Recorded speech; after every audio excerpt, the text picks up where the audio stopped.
Welcome. Let's use the definition of the derivative to find these derivatives.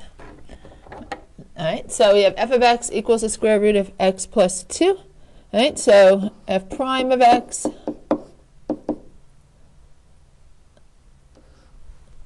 equals the limit as h approaches 0. And then we have the square root of x plus h plus 2 minus the square root of x plus 2 all over h. Right? So if we were to try to plug in 0, right, we'd have 0 over 0. Right? The x's, we plug in 0 for h, we would have square root of x plus 2 minus the square root of x plus 2. That's 0, and we'd have 0 in the denominator. It's an indeterminate limit. And when you have radicals, the thing to do is to get rid of the radicals. And you can do that by multiplying by the conjugate. Right? So we're going to take the limit as h approaches 0, square root of x plus h plus 2 minus the square root of x plus 2, and then times the, I better make that a little smaller. And I'm going to put parentheses just to make sure. So that's clear. We have the square root of x plus h plus 2 plus the square root of x plus 2. There, barely squeezed it in. All right, and you're allowed to multiply.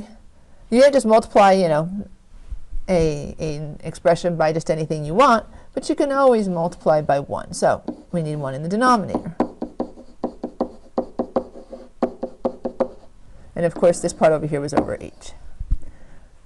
All right, so now if we multiply, we have the limit as h approaches 0. All right, so the square and square roots, this is a difference of squares. The square roots will cancel, right? And so we'll just have the terms. So square root of x plus h plus 2 times the square root of x plus h plus 2, that's just going to be x plus h plus 2.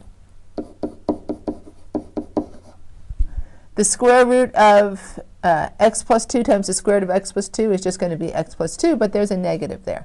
Right? So we're going to have a negative, and it has to be distributed to both. So make sure you use parentheses. In the denominator, we'll have an h times what was left, square root of x plus h plus 2 plus the square root of x plus 2. All right, so now let's distribute that negative and combine some like terms. So we have the limit as h approaches 0. All right, so that would be x plus h plus 2 minus x minus 2 all over h times square root of x plus h plus 2 plus square root of x plus 2. The nice thing is right away these limits just simplify themselves out, right, and make themselves so easy. So the limit as h approaches 0, well, you can see that the x's will cancel, the 2's will cancel. We've got an h. So we have h divided by h times the square root of x plus h plus 2 plus the square root of x plus 2. All right, so now the h's will cancel.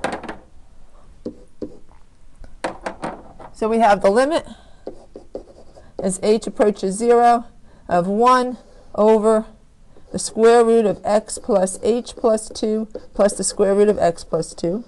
Now we can plug in 0 for the h, and we'd have 1 over the square root of x plus 0 plus 2 plus the square root of x plus 2. Well, now you can see that's the square root of x plus 2 plus the square root of x plus 2. When you're adding you can add like radicals, meaning they have the exact same radicand, same thing underneath the radical sign. And when you do that, it's like adding x's or variables or anything else, right? So there are two square roots of x plus 2. So the derivative is going to be 1 over the 2 square roots of x plus 2. And there we go. We're done with this one. Let's do the one over here where we have a fraction. We have a rational expression. All right, so we're going to take the limit. Let me write f prime of x. F prime of x equals, so that we're finding the derivative by taking the limit as h approaches 0 of 3 x plus h plus 2 minus 3 over x plus 2, right? So we're always finding the difference between these 2 points, and it says that distance goes to 0. Right? We need a common denominator to be able to add these. So we're going to multiply everything in, so our common denominator is going to be x plus h plus 2 times x plus 2. So this one needs an x plus 2 in the numerator and an x plus 2 in the denominator. And the other one needs an x plus h plus 2 in the numerator and an x plus h plus 2 in the denominator. Right? So now we'll be able to have fractions that have the same denominator, and we can add them. So this is the limit as h approaches 0. So now we've got 3 times x plus 2 minus 3 times x plus h plus 2. And I'm just going to write out, give them one denominator together. And that would be x plus h plus 2 times x plus 2. Let's distribute and combine our like terms. So we have the limit as h approaches 0 of 3x plus 6 minus 3x minus 3h minus 6 all over x plus h plus 2 times x plus 2. All right, so now you can see some things are going to cancel out. There goes the 3x's, there goes the 6's. All right, the only thing left in the numerator now is the negative 3h. So we have the limit as h approaches 0, negative 3h divided by x plus h plus 2 times x plus 2. All right, and, oh, excuse me, oh, oops, right from the beginning.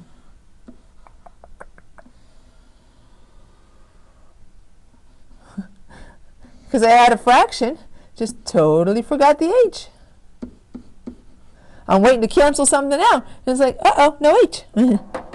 So don't get so carried away you forget the h. But if you do, just go back and put it back in like I just did. All right, now we can see those h's cancel out.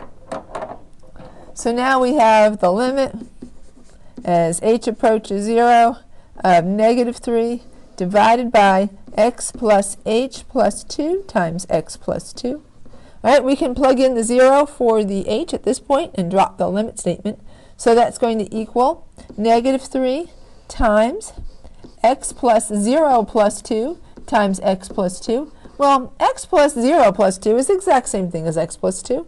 So now we have 2 factors of x plus 2. So we can write the derivative f prime of x as negative 3 divided by x plus 2 squared. And there we go. We have found the derivative. Right? So it's just a little bit of algebra. Once you get the hang of it, you know, you might go into automatic pilot like I just went to and forget to write the h, but you'll figure that out right away and fix it. Right? So here are these two. So there's some more things with the derivative. All right, so now let's write the equation of the tangent line to the graph of f of x equals the square root of x plus 2 at x equals 7. So we can write the equations of tangent lines to our function if we know the derivative. And we found the derivative on the other page for both of these. All right, so let's take a look at our two derivatives. We have f prime of x equals 1 over 2 square roots of x plus 2. Let's write that in.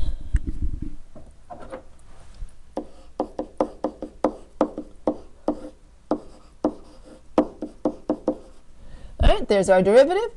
So now to write the equation of a tangent line, to write the equation of any line, we need two things. We need slope and we need a point. Right, so now to find the slope, actually maybe I'll just work across.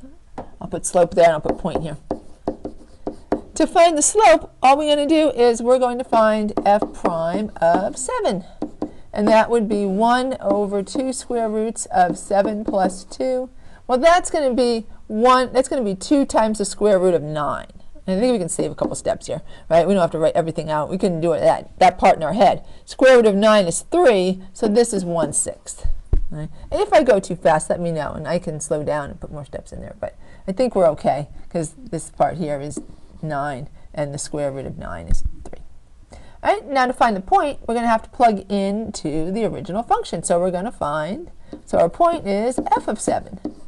So that's going to be the square root of 7 plus 2. Well, that's even easier than the slope was. Square root of 9, which is 3.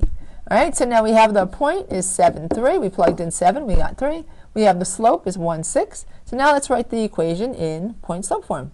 So we have y minus 3 equals 1/6 times x minus 7.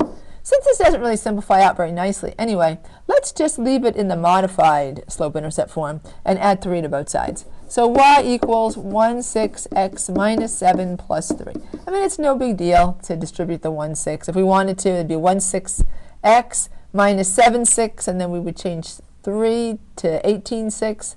So that would be y equals 1/6 x. I'll write it in here if we want it. So this is what it would be in slope-intercept form if we wanted it in slope-intercept form. Y equals 1/6 x. So 1/6 times 7 is 7/6. Negative 7/6. Negative 7/6 plus 18/6, that's going to be 11/6. So this is what it is in slope-intercept form. But quite honestly, this one looks pretty nice to me. All right, let's do the other one here. First, let's just remind ourselves what the derivative was. So it was f prime of x equals negative 3 divided by x plus 2 squared.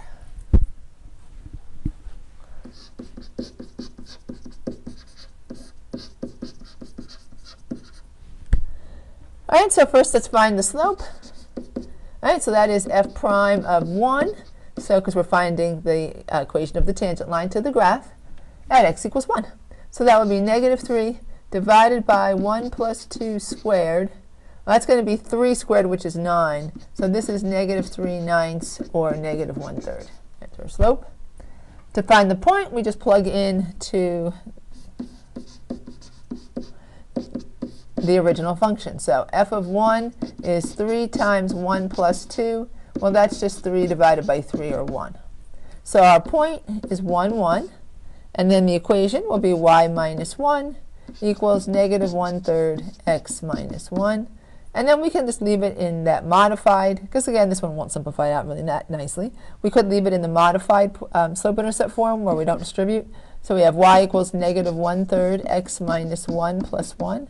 Right? It highlights the point, highlights the slope.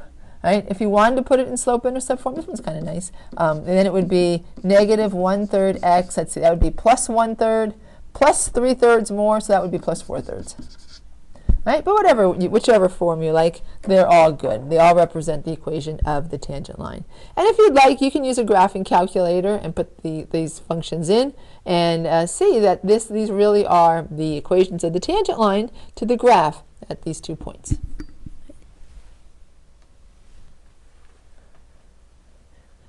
All right, so this is one that I left up here because I think that we did this one in class. All right, and so I left this one up here. If not, then I'll just go over it with you, and rather than erase everything, because you probably already have it in your notes anyhow. So the value of g prime of x is, so we're looking at the different values, and so the slopes, the value of the derivative is the slope of the tangent line. Let's write that in. All right, so the value of the derivative is the slopes of the tangent line. And I guess since you made slope value be singular, will make slope be singular.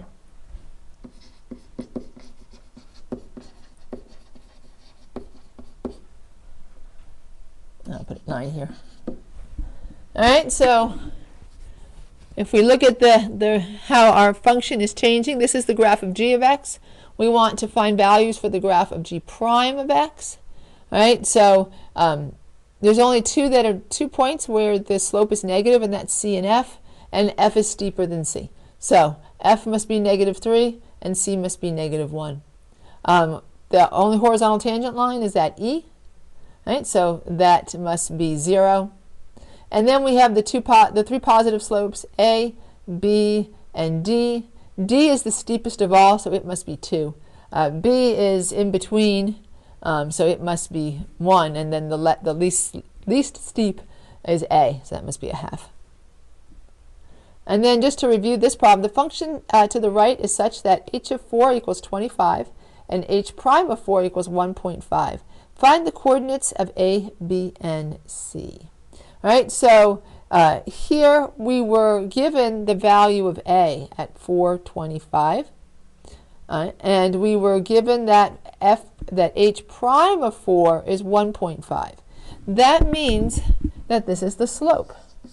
And if we have the slope and we have a point, we can write a tangent line, equation of the tangent line. And with the equation of the tangent line, we can evaluate any point we want. So the equation of the tangent line is y minus 25 equals 1.5 times x minus 4. Right? I did it as a modified rather than distributing.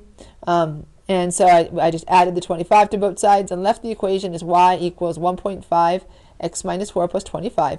And then we can simply just plug in the 3.9 and the 4.2 and evaluate. You could also have simplified it to slope-intercept form and evaluated that way.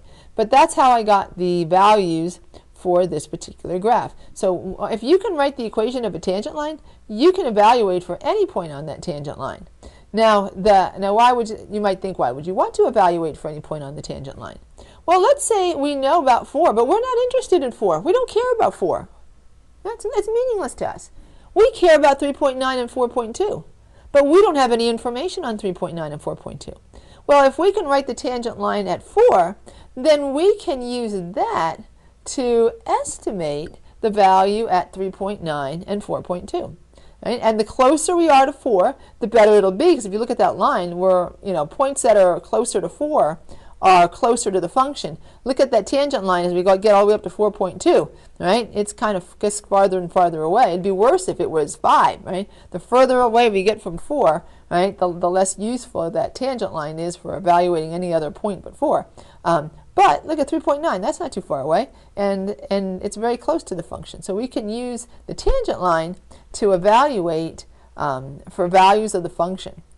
So this is something that we'll do when we get to tangent line approximation, where maybe our function is really hard to evaluate, but lines are always easy. They're easy, cheesy, lemon squeezy to evaluate, right? So they're no trouble at all, right? So we can use a tangent line to evaluate other points on the function that would be a lot harder to evaluate. Right? Well, that's it in my podcast for right now. I'll see you in the next podcast. Bye for now.